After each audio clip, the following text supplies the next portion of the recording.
Self-employment gives you the freedom to set your own hours and choose your clients. With this freedom, however, comes certain challenges. It's important to prepare both psychologically and practically for a more independent way of life. In particular, you need to consider certain financial realities. Leaving the security of a regular job to strike out on your own to start a business can be scary under the best of circumstances. But it will be doubly difficult and even more frightening if you discover after the fact that you are actually underprepared to make your vision a reality. In that scenario, the dream of self-employment can quickly become somewhat of a nightmare. How do you avoid that unenviable fate? Nowadays, the term entrepreneur is part of our normal vocabulary, but no one striking out on their own becomes an overnight success. If you're thinking about pursuing self-employment and running your own company, there are 12 ways to properly prepare yourself setting out on your own. Number 1. Prepare for retirement. It's a disturbing fact that many people are not adequately preparing for retirement. It's never too early or too late to prepare for retirement. When you have a job, you can arrange to have money taken out of your paycheck and put into a social security fund. When you're self-employed, it's your responsibility to make your own arrangements.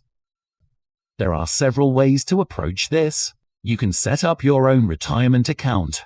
You can also put money into other types of accounts such as high-interest savings, checking, or mutual funds.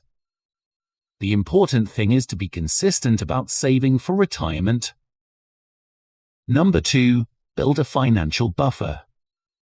Always make sure you have a healthy amount of money on the back burner before quitting your position in full-time employment. Save like you would for a holiday, putting hard-earned cash aside from your payslip every month so you have enough to fall back on. It's likely that a lot of money will leave your bank account when you first enter self-employment due to startup costs and investment, so having a financial buffer is essential. Number 3. Get the most out of your corporate benefits. For many people, one of the toughest things about setting out on their own is the loss of their benefits package, so it is smart to get the most out of those benefits before you cut ties with your old job. Schedule a final round of medical, vision, and dental appointments. I have a pal who was leaving a job and did this for himself and his wife. Though she didn't think it was necessary, the ophthalmologist discovered a problem in her eye. The appointment probably saved her life. You may also want to take any classes you might be entitled to before resigning. Number 4. Manage your cash flow. One of the biggest challenges of self-employment is uncertainty. If you're accustomed to receiving a regular paycheck, it can be unsettling to have your weekly and monthly income rise and fall. Some businesses are seasonal and take in more money in the summer or during the holidays. However, your cash flow can spike at unpredictable times. Many things outside your control can affect business, the general strength of the economy, competition, and industry trends. When your cash flow varies, it's important to manage your money. When business is good, be careful not to overspend. Create a budget and put aside money for expenses, taxes, and savings. Bill your clients in a way that maximizes cash flow. For long projects, consider milestone payments rather than waiting until the end to get paid. Consider invoice factoring. This is a system where you can get paid up front for invoices. Invoice factoring helps you maintain steady cash flow. You do, however, need established clients in order to become eligible. PayPal now offers a similar type of financing, offering customers cash advances that are paid back out of future earnings. Number 5. Understand your liabilities. Employers are responsible for handling all their staff's tax liabilities and national insurance contributions, deducting them automatically through a pay-as-you-earn system. So, if you do move from being an employee to self-employed, it's important to understand what's required to ensure that you pay your taxes on time. When you go self-employed, it's up to you to calculate your tax and fill in all the necessary self-assessment documents if you have employees. However, you will need to deduct pay-as-you-earn tax and national insurance from their gross wages. You'll need to familiarize yourself with the self-assessment tax return deadline and work out how to fill a self-assessment tax return.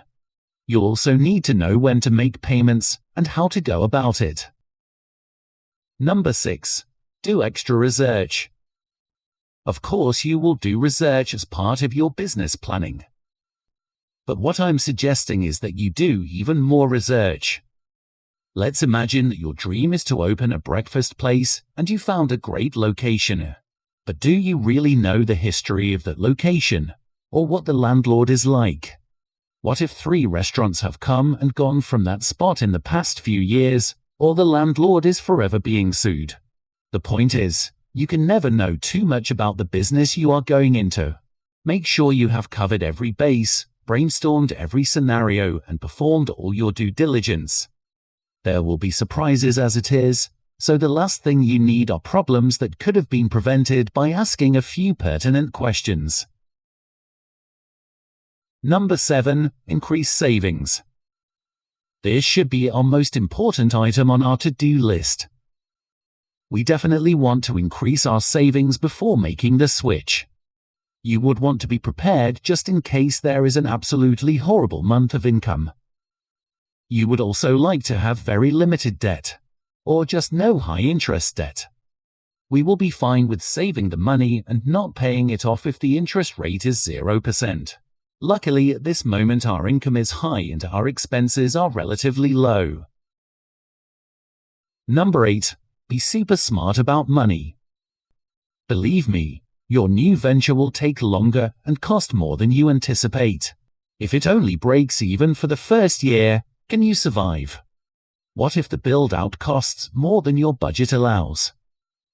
The 2 money mistakes new entrepreneurs make most often are taking on too much debt, or conversely, not having enough money. So you need to be extra thoughtful about finances so that you don't set yourself up for failure. Number 9. Take advantage of expenses. There are a number of business-related purchases for which you can claim money back. But it's important to understand these expenses before you start working for yourself. This will help to create a more accurate financial plan moving forwards, putting you in a better position to maintain a healthy cash flow.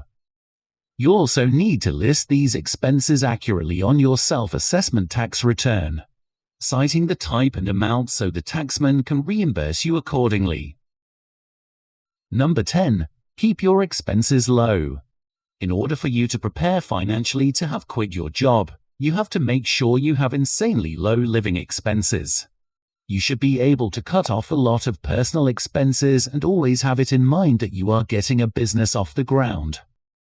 Does it suck to do these things? Yes, but it's absolutely worth it in the end. Because you're doing this to prepare financially, you will eventually be able to live the way you've always wanted to, with room to grow. Number 11. Diversify your work. This doesn't have to apply to everyone. However, you would like to be as diversified as you can. This way, if something decreases with one of your jobs, you will have other areas to fall back on. You should work on adding more side hustles all the time to increase your earnings potential. Number 12. Do your homework. Self-employment is not for the faint of heart. If you are committed to pursuing the pros of working for yourself, you also have to be hyper-aware of the cons. As you contemplate leaving the financial stability of your corporate job, begin to evaluate the added stresses that come with being a company that is a party of one. For watching this video all the way to this point, you get a bonus point. Number 13. Don't burn bridges. The old television and movie staple of taking your last day to tell everyone how you really feel is not only unnecessary, it's also a terrible idea. Your network will always be one of your biggest assets, so make sure that you leave your job with as many connections as possible still intact. And of course, having those friendly contacts won't hurt if you ever want or get your old job back, either because the venture didn't work out, you sold it, or you just didn't like it. Entrepreneurship is not for everybody. Thank you for spending time with us. Make sure you like and subscribe so you never miss our next video. We'll see you in the next one.